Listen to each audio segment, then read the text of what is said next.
자연적인 노화나 불의의 사고로 치아를 상실하는 경우가 있는데요.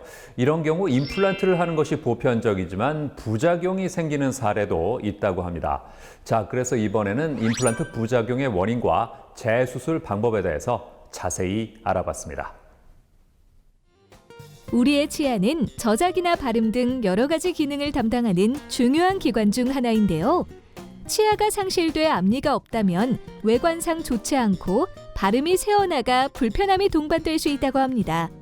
또 어금니가 없다면 음식물을 씹기 불편해 영양의 불균형을 가져올 수도 있다는데요. 그렇기 때문에 평상시 치아를 잘 관리해야 합니다.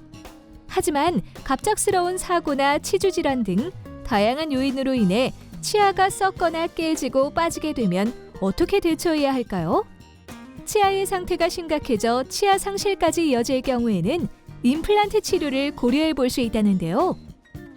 임플란트는 자연 치아가 빠진 부위에 인공 치아를 심어서 심미, 저작, 발음을 회복시켜주는 아주 좋은 치료입니다. 특히 요즘은 65세 이상 되신 분들이 의료보험이 적용되어서 경제적으로 부담도 많이 줄어들었죠. 상실된 치아를 대체할 수 있는 치료 방법인 임플란트 수술. 자연 치아의 기능을 수행할 수 있는 장점과 보험 적용의 확대로 점점 대중화되어 가면서 수술 건수도 증가하고 있다는데요.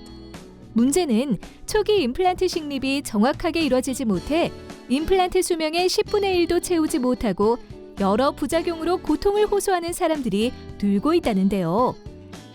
잇몸에 가벼운 염증이 생길 수도 있지만은 임플란트를 구성하고 있는 구성품들의 파절 그리고 임플란트 자체의 부러짐이나 찢어짐 등등의 문제가 발생할 수 있고 잇몸뼈가 많이 녹아버리는 임플란트 주위염이 발생할 수도 있습니다.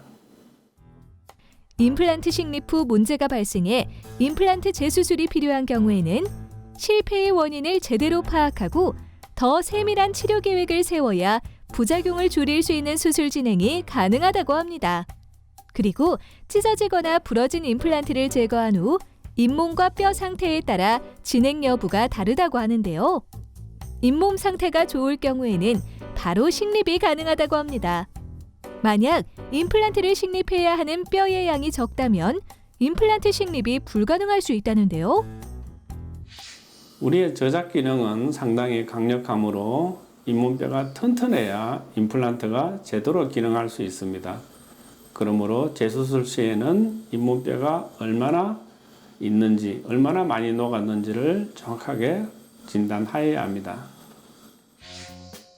임플란트 수술 후 주위염이나 임플란트 파손 등 부작용이 발생해 걱정이라면 의료진과의 상담과 검사를 통해 부작용이 발생한 원인을 파악한 후 올바르게 임플란트 재수술을 진행하길 바랍니다.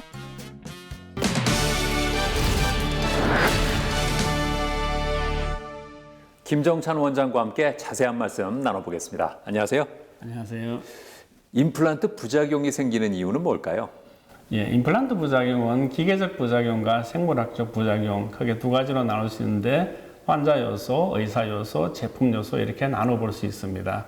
환자 요소는 크게 작용하지 않고요. 제품이 중요한 역할을 하고 임플란트가 부러지거나 지대주 나사가 부러지는 일 등은 제품의 특징하고 관계가 되고 그리고 수술이 잘못되어 잇몸의 중앙에 심겨지지 못할 경우에는 세균의 침범이 일어나 임플란트 주위염이 발생할 수도 있습니다. 잇몸 중앙에 임플란트를 식립하는 게 중요하다고요? 우리 입안에는 수많은 세균이 있는데 우리 잇몸은 그 세균의 침입을 방어해주는 아주 중요한 구조물입니다. 그래서 잇몸의 중앙에 심겨져서 세균의 침입을 잇몸이 막아줘야 됩니다. 임플란트 주위염이 발생하는 이유는 뭡니까?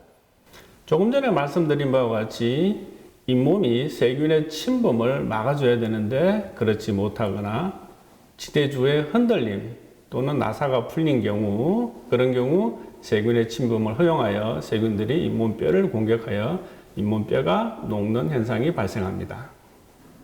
임플란트를 고려하는 분들께 어떤 조언을 해주고 싶으세요? 임플란트는 오래 써야 됩니다. 그러기 위해서는 생물학적 부작용, 기계적 부작용이 없는 시술이 이루어져야 되는데 치과 주치 선생님하고 잘 상의하여서 그러한 부작용이 없는 시술이 되도록 신경 쓰셔야 됩니다. 네, 오늘 말씀 잘 들었습니다. 감사합니다. 감사합니다.